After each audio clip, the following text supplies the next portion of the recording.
Assalamu alaikum and welcome to Moetivation, the show where we help you align your mind, your heart, your soul, and your body so that you can become the best version of yourself. My name is Moe Cassim, and it is an absolute honor to be here with you today in this blessed month of Ramadan. I trust that everyone is having an incredible month. I trust that the advice that was shared last week regarding the food has helped everyone create the best energies possible for this beautiful month. And for those of you who have missed it, remember, we started the hashtag Savories Must Fall. And that is what we want. I'm not saying don't enjoy. I'm not saying don't love your food. But I think love your body more, to put the correct things into your body that will allow you to share a Ramadan with everyone around you in the best of energies, in the best of spirits, with the best of health. And inshallah, this will be able to help you. As discussed last week, we are going to move on to the second part, the part that I get asked about a lot as well. How do we train in Ramadan? Should we train in Ramadan? And if we train, what is the best type of training for us to do? So if we have to look at it, the reality is we want to keep on moving, because if we have to just sit still, our bodies start aching. And I'm sure a lot of you have experienced this. The more we sit, the more we get back pains, the more we get shoulder pains, the more something of ours is hurting. So movement, as Dr. Andrew Huberman said, is one of the essential habits required for the health of a human being. So how do we move in Ramadan? What is the best time to move in Ramadan? And should we move in Ramadan? I'm here to answer that for you. Yes, we should definitely move in Ramadan. Ramadan is not a month that says we shouldn't eat and we should just sit still the entire month. We need to get our body moving, and what's going to happen is that the beauty of emptying your stomach out is going to send your body into an absolute reset. I'm sure everyone's heard of intermittent fasting that science has now shown is beneficial for the body. But can you imagine fasting for 30 days? How the body is resetting on the inside, how everything is coming into alignment, how everything is getting to the point of absolute pure health.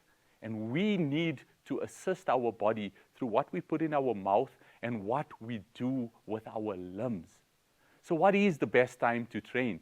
There are 3 times to train in Ramadan, and 3 times, all 3 of which have amazing benefits, and all 3 of which could definitely help you. Because remember something, your body is an amanat, and looking after it is an ibadat. So let's look after our bodies this Ramadan. The first time to train, and this is the time I prefer training myself, is straight after Fajr Salah. So we have a wonderful, nutritious, protein-rich sehri. We perform our Fajr Salah, and then you go to the gym for a light weight training session, or you go outside for a small walk in the fresh air, getting your limbs moving and your heart pumping.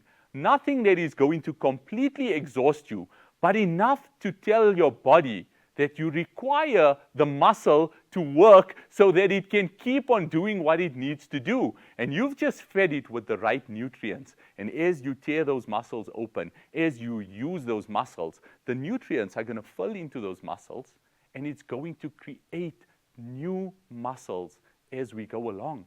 And those new muscles will speed up your metabolism, because a lot of people find that in Ramadan, they end up putting on a bit more belly fat than normal. And that is because your metabolism slows down due to the loss of muscle. So what you actually want to try and do is keep as much muscle as possible. And I don't mean bodybuilding and bench pressing 100 kilos. I just mean a light weight training session that talks to your muscles and tells your muscles, I need you.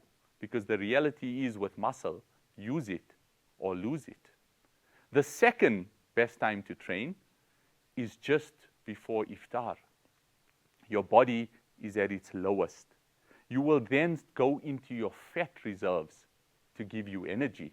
And when you are using fat reserves to give you energy, then that is the best way of burning fat. So if your goal is a bit of weight loss, why not use this opportunity when all your hormones have reset, when you've given your body the right nutrients at Seri time to pull you through to this point of the day, and now all that's left is the fat reserves in your body?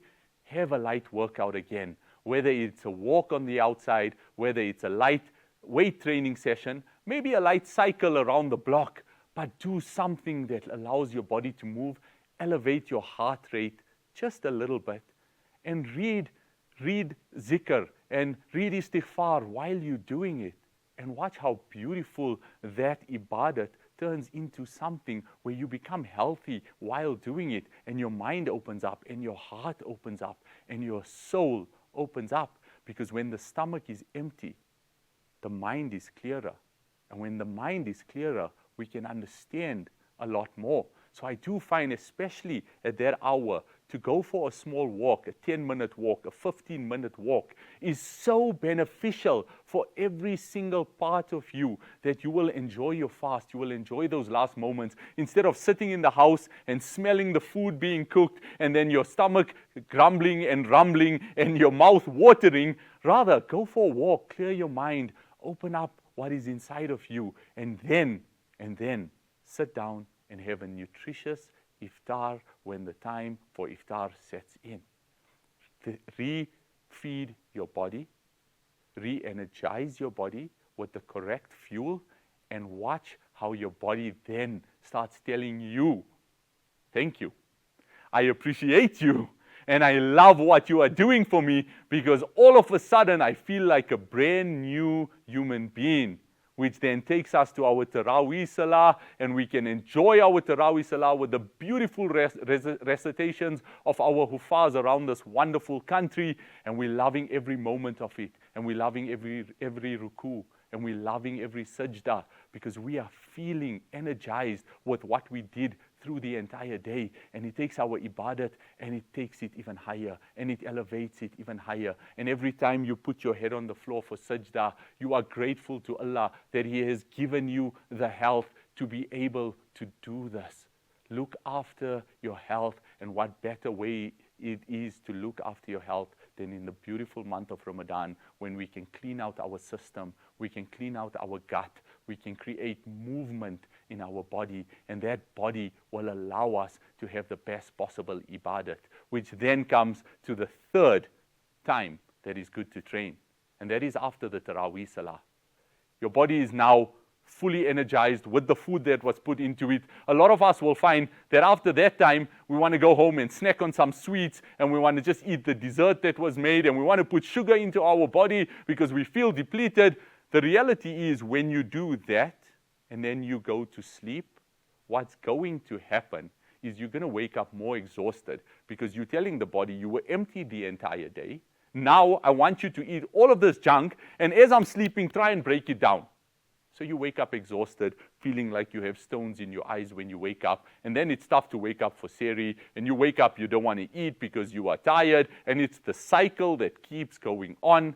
Remember, if you want to wake up early and feel healthy, do not eat junk before you sleep at night, and Ramadan is the best time to start that. So instead, again, go to the gym, have a light training session, get some weights at home as a family, as a grouping. Say, this is our time where we're going to give thanks to Allah for the health that He has given us, and we are going to train together with a little bit of light weights and a few squats and a little bit of push-ups, and watch how the family comes together, watch how everyone comes together in a joyous occasion as we try and create this healthy mindset within our families, within our households, because that mindset will be able to help us carry it forward out of the month of Ramadan as well. We can inculcate this beautiful health into our lives, into our mindsets, into our families' lives, and watch the energy around you change.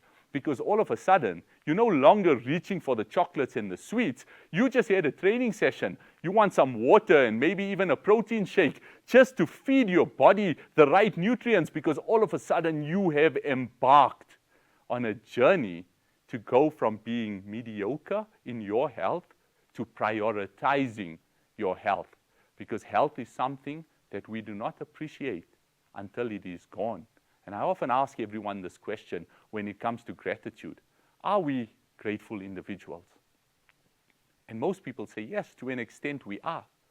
But if you were to lose every one of your senses, the movement of all of your limbs, and all that was keeping you alive was the brain that was allowing the vital organs to be alive, and the heart that was pumping the blood into the system, and you could do absolutely nothing for yourself, would you still be a grateful individual? It would be very difficult to be grateful in that moment. So let's flip the script and ask ourselves, yes, most of us have most of our senses, and our limbs are able, and our minds are able, and we are capable of doing things, but are we using it to the best of its ability? Are we using it to what it was truly created for? And are we looking after every single organ that Allah has given us? And if we're not, then do you not think that Ramadan is the best time to start looking after yourself? This is motivation, and let me motivate you.